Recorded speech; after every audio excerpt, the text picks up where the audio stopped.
Is Rwanda a deterrent or not? Because from what I can see, it looks lovely. Well, thus far it clearly isn't a deterrent, and I don't expect it to be a deterrent, not because it is a lovely place. Amnesty has been following this country for many years. It has a shocking human rights abuse.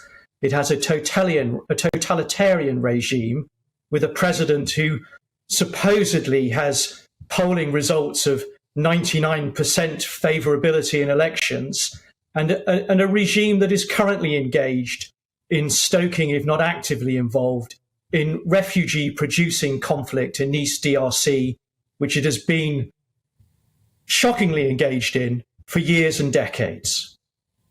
OK, all right. I'll come back to you, Steve, obviously, on that. But, Jeremy, I'll bring you in now, because I was actually quite fascinated to learn that, I mean, Tony Blair was talking about a very similar scheme in Rwanda.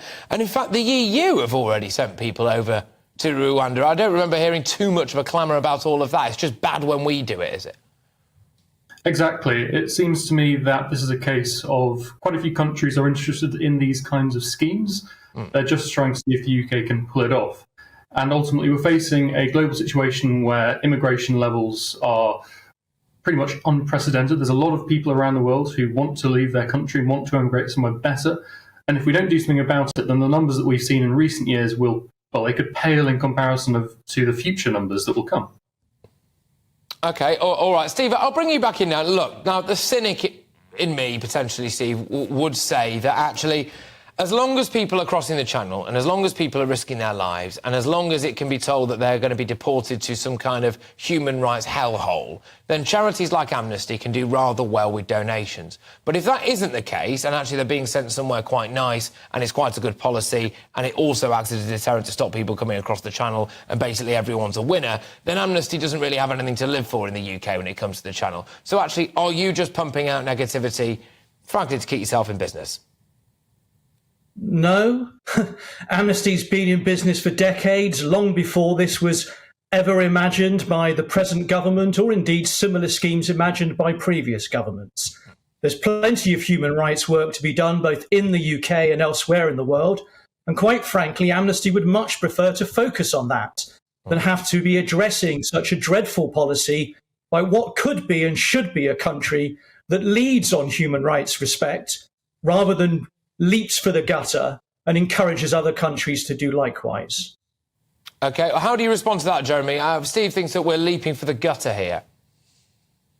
I think that's a ridiculous thing to say, to be honest. The policy of groups such as Amnesty, maybe not Amnesty in particular, but certainly the open borders-ish groups, seems to be of more safe and legal routes from everywhere in the world in unlimited quantities and with no end. And I think when you look at how many people came to the UK illegally last year and claimed asylum, having come illegally, where do you draw the line? Is 45,000 not enough? Should we be taking in 100,000 a year? You've got to draw a line in the sand somewhere. And if we don't draw it now, the numbers are only going to keep getting higher and higher and higher. OK, Steve, how would you respond to the charge that a lot of people who disagree with the Rwanda scheme or the government's illegal migration bill as a whole are just very loud, virtue signalling people who actually are out of touch with the reality of the country? Because the opinion polling would appear to suggest that that is the case. Well, to be frank, I'm as loud as I'm permitted to be. I don't have a TV station to make my views known. I rely upon invitations such as yours to share them, and I will do so if I'm given the opportunity. Frankly, I'm concerned that much of the noise generated much by the government, which has so much more opportunity to make noise than Amnesty or anyone that I might support does, is detracting from very serious things, not least.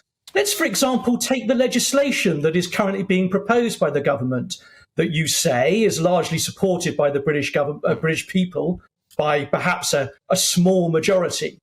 Do they know, for example, that that very bill would mean that a British person trafficked into this country or a British person who was born to someone trafficked into this country would be deprived of their citizenship for that and permanently excluded from their own country? Do they know that?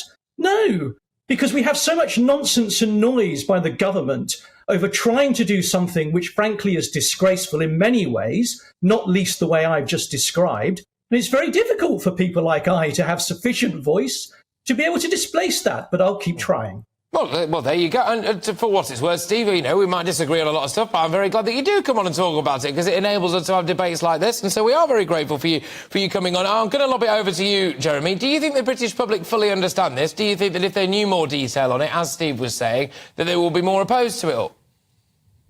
Ultimately, what the public are sick of seeing is increased numbers, increased burdens on their local communities, and the government trotting out plans year after year after year that ultimately do nothing to address the scale of the challenge. This is the first time the government have actually come up with a plan that might actually create the sufficient levels of deterrence to stop illegal immigration into the UK, or at least significantly reduce it, and then do something about it as well. I think that's what people care about. They might not know the specific ins and outs of every single line in the reasonably long bill, but they certainly seem to agree with the gist of it, and that's what most polling shows.